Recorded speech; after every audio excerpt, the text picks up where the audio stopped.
Okay, so today I want to talk about one of the most popular topics that's out there, and it's about getting lean or defined or ripped, or basically just kind of toning up certain areas of the body.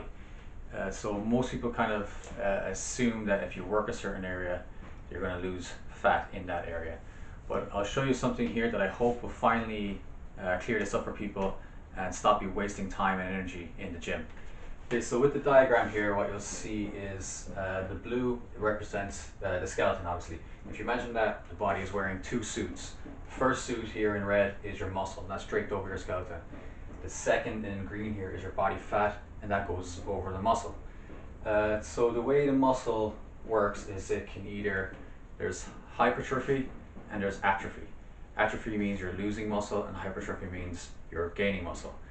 Muscle can only get thicker. So if I show you an example here with the glutes, this is probably the most popular area of the body that people are trying to make bigger these days. So the muscle fiber, it can just get thicker. That's really all it can do. It can't sculpt or shape or tone. It can just get thicker. Okay, so if someone's doing loads of work on their glutes, the muscle fiber will get thicker and the muscle will get bigger.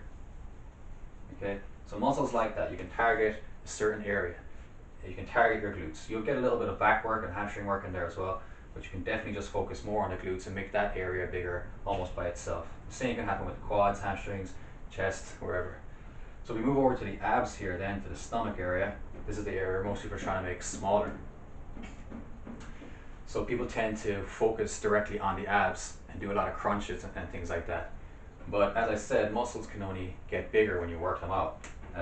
Getting smaller would be just not working them out at all. So I have the kind of bumps here for a little illustration of what the abs would look like. But as you can see, the layer of fat around the muscle is what's stopping you seeing the definition of the abs. It's not so much that the abs need to get bigger and push out, because all they'll do is push the fat a little bit forward. Now it won't get that bad, it's just an example of how muscle works. So what you really want to do is bring down the level of fat. Okay, you want to try to reduce that level of fat to a point where you can actually see more definition. Okay? But fat doesn't work like muscle. You can't localize an area and just target that area specifically. Fat is basically a storage system, and for your body to burn fat, it needs to break it down, go into the bloodstream, and then it will use it as energy. So as you know, your blood is everywhere all over your body, so fat gets burned globally as a system over your body at the same time. Your genetics will determine where it goes first. So technically you can lose fat from a specific area, you just can't decide what area goes first. Eventually your belly will lose fat if you keep working out and keep losing body fat. So a better way to explain that, I think, is if I use these tanks here. So what we have here is your energy in. That's basically food. We usually measure food energy with calories. So as this is pouring in, this tank is filling up. Okay, there's energy coming out as well. Okay, so that's your food going in, and that's basically your exercise or just day-to-day activities. If this gets to a high level, if there's food coming in so fast and it can't get out fast enough, the level will rise, and that comes out of the storage tank. It comes out of the overflow into the storage tank. The storage tank is basically your fat. So you have a couple of options here to reduce that. You can either slow down the amount of energy coming in, meaning eat less food. You can increase the amount of energy going out, meaning do more work, and that can slow down the level and then bring it down to this level. Okay. But now an interesting thing happens with the human body. If this level is too low and you need more energy coming out, if there's a demand on the energy coming out, the storage tank will reroute itself back into this energy in system. So if you don't have enough energy coming in that you need for your day-to-day activities, your body will then start to use its fat cells as energy. And that's how you bring the fat levels down. So then the question is, what's the best way to bring those fat levels down? Well, as I explained, it's just a matter of energy.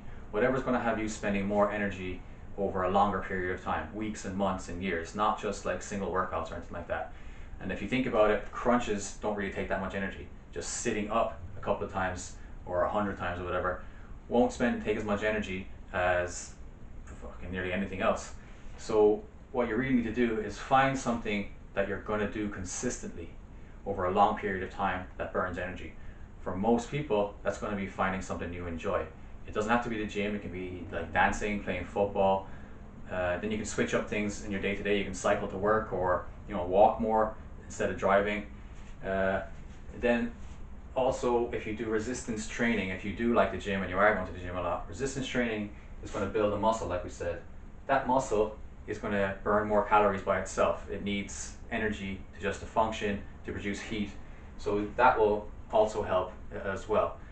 So doing crunches just to bring down the body fat around the abs isn't going to be the best idea.